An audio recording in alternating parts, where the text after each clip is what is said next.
बहनों, अभिभावक बंधुओं, सभी को मैं क्रांतिकारी अभिनंदन करता हूं, वंदन करता हूं, चंदन करता हूं, शुक्रिया अदा करता हूं, धन्यवाद, सलाम पेश करता हूं। वक्त का इतना अभाव है कि हम क्या बोले यही समझ में नहीं आ रहा है, क्योंकि अभी से 5 मीटिंग करनी है। 3 बजे टेढ़ागाछ से मीटिंग शुरू होना है और 4 बजे फिर वहां छोड़ना है। 5 बजे जोकी हाट, पलासी और एक और है सिट्टी, ये 3 परियोजना का 5 बजे से बैठक है। मैं सबसे पहले इस बहादुरगंज की धरती को नमन करता हूं। मैं पहली बार यहाँ आया हूं। इस 62 साल के उम्र में मुझे पहली बार सौभाग्य प्राप्त हुआ है इस धरती पर आने का। केवल 15-20 साल से भाई मुफीद जी का लाइन तार जुड़ा हुआ है। ये सबसे पहला किशनगंज जिला में जब संगठन नहीं बना था तो मुफीद भाई यहां से न हम इनका चेहरा जानते थे न ई मेरा चेहरा जानते थे, लेकिन संगठन के नाम पर ये पूरी एक रजिस्टर में सदस्यता शुल्क, नाम, कोड नंबर, पैसा लिखा हुआ सहित रजिस्टर और पैसा लेकर करके केदार भवन पहुंचे थे और वहां से ये सूत्रधार है, यहाँ के यूनियन के जन्मदाता हैं। तो हम आज बहुत तकरीर में नहीं जाना चाहते, हम क्षमा चाहते हैं। सचमुच में हमने ये महसूस नहीं किया था। झा जी बोल रहे थे कि उपस्थिति कम है। हम तो बोले थे अशफाक साहब को कि 10-5 लोग भी मिलेंगे तो मैं उनसे भेंट करके जाऊंगा, और आज तो 10-5 नहीं सैकड़ों हमारी बहनें और हमारे भाई बहन। इसलिए अब हमको ही लग रहा है कि हम अगला मीटिंग नहीं रखते तो ज्यादा अच्छा था, लेकिन हम आपको वचन देते हैं कि आज हम रूबरू हुए हैं, 2-4 बात बोल करके आपसे विदा लेंगे, लेकिन 1 महीना के अंदर फिर आप जो विजय झा जी के शब्दों में हम बोलना चाहते हैं कि पूरी तैयारी करिएगा और उस दिन स्पेशल बहादुरगंज की मीटिंग होगी, मैं वहां आऊंगा। क्योंकि मैं कुछ बोलूं ना बोलूं मन नहीं भरेगा और आपको भी मन नहीं भरेगा सुनने में। इसलिए हम सिर्फ यह अपील करना चाहते कि आप, विजय जी ने तो सब कुछ बोल दिया एक शब्दों में, जो संगठन का फॉर्मूला है। हम 30 साल से आपके बीच लड़ाई लड़ने का काम कर रहे हैं, 30 साल से। मुझे दुख इस बात का है कि हम अपेक्षाकृत सफलता के कगार तक आपको नहीं पहुंचाने का काम किया। लड़ाई लड़े 500, जिस समय मानदेय सेविकाओं का 250 रुपया सहायिकाओं का था, हम उस समय से हाथ डाले हैं। आज कम से कम इतना ही बोलते हैं कि 50 रुपया कम 6000 है। राज्य सरकार कुछ नहीं देती थी। 20 साल लगातार लड़ाई लड़े कि गोवा के तरह राज्य बिहार सरकार भी एडिशनल ऑनरेरियम दे। 15 में पहली बार सूबे बिहार के इकलौता यूनियन ये है एटक है जिसने हड़ताल करने का काम किया, सरकार को चुनौती दिया, सरकार को मजबूर किया और अन्य राज्यों की भांति बिहार सरकार को भी घोषणा करना पड़ा और एडिशनल ऑनरेरियम 25% शुरू हुआ। उसके बाद भी लड़ाई हुई, लड़ाई जारी है। हम आपको यह आगाह करना चाहते हैं कि यूनियन कभी सोई हुई नहीं है, बैठी हुई नहीं है। वो समय जब अभी अभी लॉकडाउन का पीरियड आया, प्रधानमंत्री ने एक बार घोषणा किए और सब लोग अपने अपने घर में जो जहां थे वहीं बंद हो गए। ऐसा हिंदुस्तान के इतिहास में नहीं हुआ था कभी। शायद अंग्रेज के राज में भी जिस समय क्रांतिकारी यहां लड़ाई लड़ रहे थे वैसा हुआ था कि नहीं हुआ था, हम कभी इतिहास के पन्नों में नहीं देखा। लेकिन यहां तो दोनों चीज बंद कर दिया गया, जुबान बंद कर दिया गया। मुंह पर जावा लगा दीजिए। जावा हम लोग मघी में बोलते हैं, आप लोग क्या बोलते हैं अगर समझते हो तो? मुंह में जो बांधते हैं मांस, तो यहां बोलते ना जानवर को जो लगाया जाता है उसको जावा बोलते हैं कि वो हरिहरी इधर उधर कुछ खाए नहीं। जाबी, चलिए जाबी है तो मुंह में जाबी लगा दिए, आप पैर में बेड़ी कि चौखट में है, ताला लटका दिए कि घर से भी बाहर नहीं जाना है। उस पीरियड में भी ICDS निदेशालय का आंगनबाड़ी सेविका सहायिकाओं पर जितने पत्र निर्गत हुए खिलाफ में, यूनियन उसका भी मुखालफत किया। और आप जानते हैं कि वो जब DBT था उसको OTP में उसको बदलना पड़ा। तब उस समय भी यूनियन बैठी नहीं। लेकिन यूनियन कुमार बिंदेश्वर सिंह नहीं है, यूनियन आप है। सिर्फ समझने का है। हम लोग भाषण में बोलते हैं, अभी हमारे संगठन मंत्री बोल रहे थे कि आप सहयोग करिए। नहीं, हम थोड़ा सा इसको उलट करके बोलते हैं, ये आपकी लड़ाई है, कुमार बिंदेश्वर सिंह की लड़ाई नहीं है। आप आगे बढ़िए, हम आपको सहयोग करने के लिए आए हैं और आपसे कुछ नहीं मांगते। सुभाष चंद्र बोस जी ने क्या कहा था? तुम हमें खून दो, हम तुझे आजादी देंगे। हम कह रहे हैं कि सिर्फ आप साथ दीजिए। आज भी आंगनबाड़ी सेविका अंग्रेजी राज में जो गुलामी था, उसके बाद भी सामंती राज में जो बंधुआ मजदूरी था, उससे भी ज्यादा शोषित और पीड़ित आंगनबाड़ी सेविकाएं हैं। ये आपको समझना होगा। और इसलिए आंगनबाड़ियों को भी एक अपने लिए आजादी की लड़ाई लड़ना है और आपको आगे बढ़ना है। हम आपके साथ हैं, हम यह कहने आए हैं। 15 में एक चीज और बतला देना चाहते हैं, क्योंकि उससे आपका जिला ग्रसित है। 15 में जब हड़ताल हुई, हमको उस समय कोई दाया बाया यूनियन नजर नहीं आया। 25 साल तक 25 साल तक शुरू किया जीरो से, एक सेविका से, फिर एक परियोजना को, फिर जिला को, फिर राज्य को। और 2016 में तो कश्मीर से कन्याकुमारी तक के आंगनबाड़ी सेविकाओं के प्रतिनिधि मंडल को पटना की धरती पर उतार कर करके अपना काम पूरा किया। यह संगठन का निर्माण इस रूप में किया। लेकिन जब यह संगठन भी सरकार से दो दो हाथ करने लायक हो गई, सरकार बैठ कर करके दिमाग भिड़ाई कि इसको तोड़ा जाए। आप जानते हैं शिक्षक और कर्मचारियों का हालात बिहार में। जब शिक्षक और कर्मचारी 7 लाख शिक्षक कर्मचारी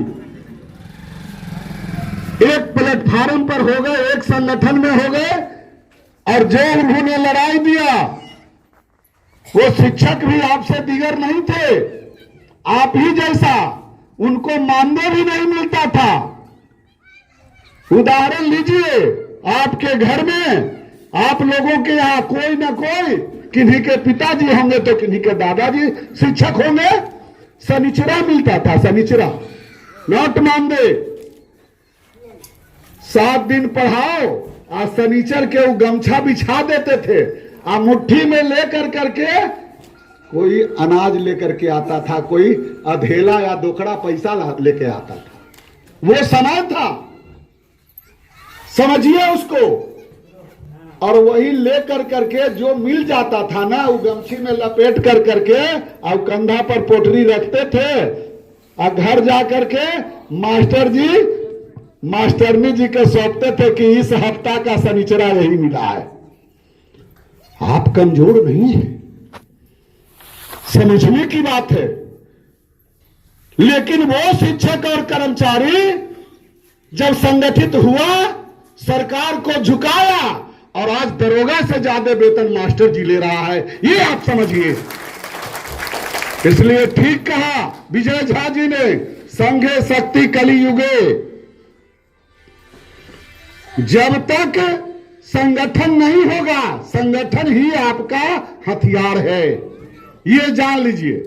संगठन भी ही हथियार है, इसलिए संगठित होइए। आज वक्त नहीं है कि आपके जो कार्य हैं हम उसको गिनावे, सिर्फ एक लाइन में बोलते हैं। पहले तो कहना पड़ता था कि आंगनबाड़ी सेविका से ये काम लिया जाता है, आज हम कहते हैं कि कौन काम नहीं लिया जाता है। ये स्थिति है आंगनबाड़ी सेविकाओं की। पहले बोलते थे, अब तो भाषण में भी कैसेट बदल देना है। पहले बोलते थे जन्म से लेके मृत्यु तक का सारा काम आंगनबाड़ी सेविका को करना पड़ता, आज बोलते हैं जन्म से नहीं, अब बोलते हैं गर्भ से लेकर के और मृत्यु तक सारा काम आंगनबाड़ी सेविका सहायिकाओं से लिया जा रहा है। और दुर्भाग्य यह है अन्य सरकारी कर्मियों से अधिक काम आंगनबाड़ी सेविका सहायिकाएं करती है, इसके बावजूद भी उन्हें आज तक सरकारी कर्मचारी का दर्जा नहीं दिया गया। ये भारत के संविधान का, सुप्रीम कोर्ट के डायरेक्शन का और मानव अधिकार का खुल्लम खुल्ला उल्लंघन है, ये हम आपको बताना चाहते हैं। और ये उल्लंघन और किसी के द्वारा नहीं, खुद जो संविधान के पालन करता है भारत सरकार और भारत सरकार के मुखिया माननीय मोदी जी या उसके पहले कोई रहे, हमको किसी पार्टी के नेता लीडर से लेना देना नहीं है। हम तो यूनियन वाले लोग हैं। कोई किसी पार्टी की सरकार होगी, हम आंगनबाड़ी के मांग को हम तो वहां उठाएंगे ही, उनको अच्छा लगे या बुरा लगे। आंगनबाड़ी का यह संगठन है, ये किसी जाति और पार्टी का संगठन नहीं है। लेकिन उनके द्वारा ये हो रहा है उल्लंघन, राज्य सरकार के द्वारा ये हो रहा है उल्लंघन। 1948 में मिनिमम वेजेज एक्ट बना था। एक खेत मजदूर जो खेत में काम करते हैं उनको न्यूनतम मजदूरी अधिनियम के तहत मजदूरी का पेमेंट होता है। मनरेगा का कानून बना है, उसके अनुसार अन्य काम करने वाले कर्मियों को मनरेगा के तहत मजदूरी मिलता है। उसके समान भी जो न्यूनतम वेजेस तय है, ये तय कोई यूनियन नहीं ना किया है, ये भारत की सरकार वो 1948 में, आजादी 47 में हुआ था तुरंत। आप समझिए वो पीरियड क्या होगा, और वो समय तय हुआ था और वो भी सरकार लागू नहीं कर रही है। ये गंभीर चिंता का विषय है और इसलिए हम आपसे यही कहना चाहते कि यूनियन बहुत लोगों को, चूंकि आप अगर एक्टिव नहीं रहेंगे तो आपको कैसे पता चलेगा कि यूनियन क्या कर रही है। इसलिए आपको एक्टिव रहना होगा। और संगठन में बहुत कुछ नहीं है, साल में एक बार सदस्यता ग्रहण करना, दूसरे साल रिन्यूअल कराना, 2-4 बार आपस में परियोजना कमेटी की बैठक 2-4 महीने पर कर लेना। जिला में अगर बैठक होती है वहां जिला के परियोजना के अध्यक्ष महासचिव को हाजिर हो जाना। राज्य में साल में 2-4 बैठकें होती है, वहां भी हम आमंत्रण देते हैं परियोजना के अध्यक्ष और महासचिव को, उस बैठक में बुलाते हैं, वहां हाजिर होना। बस साल में एक आध आंदोलन हो जाए, उसमें है जे कि अपना जितना गुस्सा है उसको उतार देना, इतना ही, दैट्स ऑल, इतना ही ड्यूटी है। बहुत बोझिल काम नहीं है। लेकिन अपने ऊपर अगर शोषण जुल्म अत्याचार हो रहा है, इसको बर्दाश्त करना भी कहीं से मुनासिब नहीं है। क्या कहा था गांधी जी ने? जुल्म करने वाला से ज्यादा दोषी जुल्म सहने वाला है। इसलिए हम आपसे कहना चाहते, आप जितना शिकायत करना है सीडीपीओ से लेकर के नीतीश बाबू और मोदी जी का कर लीजिए, लेकिन हम इतना जरूर दावे के साथ कह सकते हैं कि जिस दिन आप संगठित हो जाइएगा, जुल्म अत्याचार सहना बंद कर दीजिएगा, कोई माइका लाल नई धरती पर जो टेढ़ा आंख कर करके आपके तरफ देखने का भी प्रयास कर ले। इसलिए हम इतना ही निमंत्रण दे करके जा रहे हैं, आप तैयारी करिए। और जो हमारे संगठन प्रभारी बोले हैं, हम लोग तो अब लड़ाई लड़ रहे हैं, मेरे पास वक्त नहीं है कि हम क्या क्या लड़े और क्या क्या बता रहे हैं। तब भोर हो जाएगा, तब पांचों मीटिंग साफ हो जाएगा। इसलिए ही बताएंगे अगली बार हम आएंगे तो जब से यूनियन का गठन हुआ है वहां से लेके अभी तक का इतिहास जरूर हम बताएंगे। उसके लिए 1-1.5-2 घंटे का वक्त लगता है, लेकिन हम एक चीज का सावधान कर करके अपनी बात समाप्त करना चाहते हैं। आप फार्म तो भरेंगे, यहाँ के अध्यक्ष को अभी हम फार्म दे करके जाएंगे, वो एफिडेविट अभी यूनियन का एफिडेविट का फार्म है, उसको भरना है, जिसका तौर तरीका प्रकाश जी ने बता दिया है। वो आप करेंगे अभी से, वो तो करेंगे ही। हम सिर्फ यह कहना चाहते कि आप संगठित होकर करके और संगठन को मजबूत करिए। और जिस तरह से लड़ाई हम लोग लड़े, एक जमाना था संगठन बनाने में, जब हम चलते थे ना, ऑफिस पहुंचते थे, आंगनबाड़ी सेविका को देखते थे, कहते थे बहनों जरा बात करिए ना, हम चाहते हैं, आपको क्या दुख है तकलीफ है। ऑफिस वाला तेज होता है, उसको पहले पता होता था कि लगता है कोई यूनियन वाला आया हुआ है, तो उधर से बुला करके एक दूगो को कान में फूंकता था कि देखो यूनियन वाला के तरफ जाएगी तो तुम्हारा नौकरी चल जाएगा, इसलिए उससे होशियार हो जाओ। अब लोग हटते थे, फिर हम लोग गांव गांव सेंटर सेंटर जाते थे, खोजते थे अनायास ऐसे विदाउट पर्चे। आज तो मोबाइल का जमाना है। बच्चा को पूछते थे बाबू तुम्हारे यहां आंगनबाड़ी चलता है, तो वो बच्चा बोलता था कि लेमचूस जो बांटती है वो दीदी के खोजते हैं, खिचड़ी जो बांटती है वो मैडम को खोज रहे हैं। इसका प्रमाण क्या हुआ? बच्चा झूठ नहीं बोलता। इसका प्रमाण हो गया कि आंगनबाड़ी उस गांव में चल रहा है। ये समझिए, वहां से हमने शुरू किया और आज एक पर एक लड़ाई लड़ कर करके इस 500 से 6000 पर पहुंचे हैं। अभी भारत सरकार ने जो एक मूल्यांकन किया, एक कमेटी के द्वारा मूल्यांकन हुआ, वो यूनियन का मूल्यांकन नहीं है, कि संविधान के अनुसार कम से कम किसी भी एक परिवार के जीवन जीने के लिए उनको न्यूनतम मजदूरी के रूप में 24,600 रुपया बनता है। हम लोग एक वह लड़ाई लड़ने के लिए चल रहे हैं कि अगर आप सरकारी का कर्मचारी तो बात की बात है, पहले कम से कम 24,600 रुपया तो आप दीजिए, ये एक लड़ाई। और दूसरे तरफ अभी ग्रेच्युटी के मामले में जो सुप्रीम कोर्ट का डिसीजन हुआ, वो कर्मचारी को ही मिलता है ग्रेच्युटी, वो आंगनबाड़ी के लिए सुप्रीम कोर्ट ने फैसला दे दिया। अब उसके लागू करने के लिए लड़ाई लड़ना है। और उसमें कुछ जो आधार दिया है, वह आधार दिया है कि ये हम लोग डिफिट खाते थे कहां पर, कि 4 घंटे का मुलाजिम सरकार मानती है। अभी पार्लियामेंट में कोई सांसद क्वेश्चन करते हैं तो मंत्री का जवाब आता है ये स्वैच्छिक कार्य करता है, 4 घंटे के मुलाजिम है।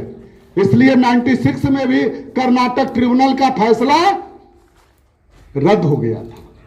इस बार सुप्रीम कोर्ट ने ही कुछ टिप्पणी किया कि ये पूर्णकालिक समझिए, तो अब तो आधार दे दिया है और इसी आधार को लेकर करके एक व्यापक तैयारी चल रही है। शायद इतिहास में, इस देश के इतिहास में ये पहला केस होगा। अभी तक तो 2, 4, 5, 10 लोग न जाते हैं। हमारा योजना है कि कम से कम एक बार 50,000 लोग सुप्रीम कोर्ट में एक केस का पार्टी बने, ताकि सुप्रीम कोर्ट को भी यह समझने पर मजबूर होना पड़े कि आखिर माजरा क्या है। इसलिए लड़ाई लड़े हैं और जीते हैं। अभी तक पीछे हटने का काम नहीं किया। आप संगठन बनाइए, संगठन को मजबूत करिए। संगठन मजबूत होगा, संघर्ष मजबूत होगा, और संघर्ष मजबूत होगा, सरकार झुकेगी। आपके मांगों को पूरा करना पड़ेगा। हम यही बात कह करके बिहार राज्य आंगनबाड़ी कर्मचारी यूनियन एटक की ओर से क्रांतिकारी अभिनंदन करते हुए यह बात का एक आगाह करना चाहते। जैसे ही भाई विजय झा जी, नाम तो भुला गए थे, ढेर दिन हो गया था, तब मुफीद भाई से अभी पूछे, लेकिन चेहरा याद पड़ गया। ठीक इन्होंने कहा, वो दिन हमको याद था जब किशनगंज के टाउन हॉल में मंच पर 200 लोग थे। हॉल में खड़ा होने का जगह नहीं था। बाहर हजारों मोटरसाइकिल और सैकड़ों 4 व्हीलर लगे हुए थे। मैं क्या जानता था कि यहां भी कोई प्रेम से पाकिट मार कंठी उंठी पहन के घुस जाएगा। पटना में अगर आप आइए तो हम फोटो दिखला सकते हैं। वो आप देखिएगा तो आपसे उसका संस्कार ज्यादा दिखाएगा। वो रुद्राक्ष के संस्कार, वो गला में धोती कुर्ता एकदम आयरन किए हुए, इसमें लंबा या गोल टिक्का किए हुए, लगेगा कि राम भक्त हनुमान है, ये खुदा के बंदा है। वैसा ही लोग संगठन में घुस के चोरी पकिट मारी करता है, और उस मंच पर हमने धोखा खाया। आज हम किसी का नाम नहीं लेना चाहते। विजय जी, मुफीद भाई समझ रहे हैं। मुफीद भाई तो हमको बोलते थे कि साहब आप कहां फंस गए। लेकिन जो स्वच्छ होता है ना, उनको दुनिया स्वच्छ नजर आता है। हम क्या कह सकते हैं, इसलिए हमको सबको गले लगाया। इसलिए हम कहना चाहते कि भविष्य में धूर्त लोग, चोर बेईमान लोग, संगठन के जो पाकिट मार हैं, ऐसे लोगों से होशियार होइए। अंग्रेज के खिलाफ भी जब लड़ाई चल रही थी तो ढेर लोग संगठन के खिलाफ चलते थे और यह बोलते थे, ये गंधिया, ये आधा धोती पहन करके, आधा धोती ओढ़ करके एगो डंडा लेके चलता है दौड़ल, इससे क्या होगा। लेकिन आज गर्व से कह सकते हैं कि वो कहने वाले अंग्रेजों की चाटुकारी और दलाली कर रहे थे, देश के साथ गद्दारी कर रहे थे। लेकिन वही गांधी, वही सुभाष चंद्र बोस, खुदीराम बोस से लेकर के सरदार भगत सिंह तक देश के लिए फांसी चढ़ गए। लेकिन इस देश को आजाद उन्हीं लोगों ने कराया, उनका खून बहाया नहीं गया। हम इसीलिए आपको कहना चाहते कि जो आगे बढ़ेंगे उन्हें तो कुर्बानी देना होगा, त्याग तपस्या करना होगा, लुटेरों से सावधान रहना होगा। सरकार की साजिश चल रही है, मंत्रालय से, निदेशालय से बैठ कर करके इस एटक के संगठन को कमजोर करने के लिए असली नकली लोगों को यूनियन का या संघ का चोंगा पहना कर करके आपके बीच भ्रम पैदा करने का काम किया जा रहा है। इसीलिए इस बार हमने डिसीजन लिया कि पटना में बैठ करके यह काम नहीं होगा।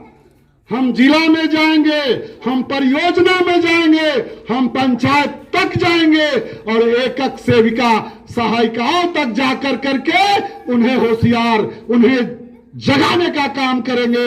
और इसी तहत यह जन जागरण अभियान चला है। आप संगठित होइए, आगे बढ़िए, लड़े हैं, जीतेंगे, आगे भी लड़ कर करके और सफलता मिलेगी। हम यही शुभकामना के साथ आप तमाम बहनों का क्रांतिकारी अभिनंदन चंदन वंदन करते हुए सभी भाइयों का भी ज्यादा नहीं 1 महीना इंतजार करिए, और विजय झा जी को हम वचन देते हैं, तैयारी करिए, अगला बार आधा फील्ड रहना चाहिए। धन्यवाद।